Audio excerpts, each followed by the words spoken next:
ശരത്തേട്ടൻ്റെ കാര്യത്തിലെന്ന് വെച്ചാൽ എല്ലാവർക്കും കിട്ടുന്നൊരു ഭാഗ്യമല്ല നമ്മുടെ അഭിനയിച്ച സിനിമയുടെ പേര് തന്നെ അറിയപ്പെടണം എന്നുള്ളത്. അപ്പം അങ്ങനെ ഒരു പേര് അപ്പാനി ശരത് എന്ന് പറഞ്ഞ പേരിൽ അറിയപ്പെട്ടു. അത് എപ്പോഴെങ്കിലും ബേർഡനായിട്ട് തോന്നിയിട്ടുണ്ടായിരുന്നോ? അങ്ങനെ തോന്നിയിട്ടില്ല, അങ്ങനെ തോന്നിയിട്ടില്ല. അങ്ങനെ ഒരു പേരിലൂടെ അറിയപ്പെട്ടത് വലിയ ഭാഗ്യമായിട്ട് കാണുന്ന ആളാണ് ഞാൻ.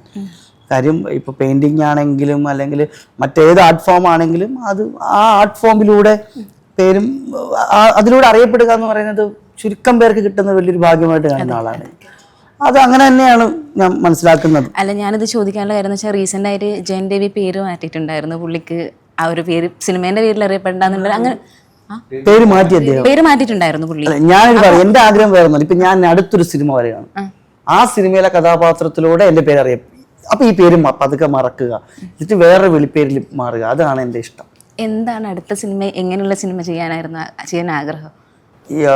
വില്ലൻ എന്നതിനപ്പുറത്തേക്ക് വേറെ എന്തെങ്കിലും ചെയ്യാൻ ഞാൻ ആഗ്രഹിക്കുന്നു. നെഗറ്റീവ് ഷെയ്ഡ് ക്യാരക്ടർ അല്ലാതെ ഹ്യൂമറോ അല്ലെങ്കിൽ കുറച്ച് ഇമോഷൻസ് ഒക്കെ ഉള്ള ഹ്യൂമർ വളരെ ചെയ്തിട്ടേ ഇല്ല. എനിക്ക് ഭയങ്കര ടഫാണ് അത് ചെയ്യാൻ.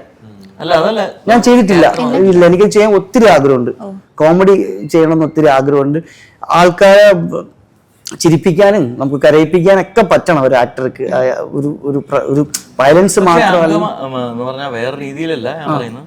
അങ്കമാലിയിലെ ക്യാരക്ടർ ഒരു ഹ്യൂമർ എന്നുള്ള രീതിയിലല്ല പറയുന്നത്, പക്ഷെ അത് രസിപ്പിച്ച ഒരു ക്യാരക്ടറാണ്. അതെ അതെ അതെ അതെ. ഞാൻ ഉദ്ദേശിച്ച കോമഡി, പക്ക കോമഡി ഇല്ലേ. നമ്മുടെ സിനിമയിൽ ഇപ്പൊ ഒരുപാട് കോമഡി സിനിമകൾ ഇറങ്ങി. എനിക്ക് കോമഡി ഒത്തിരി ഇഷ്ടമുള്ള ആളാണ് ഞാൻ. അതായത് മറ്റേ ഡയലോഗ് പറയുമ്പോ ഞങ്ങളൊക്കെ അത് കണ്ട്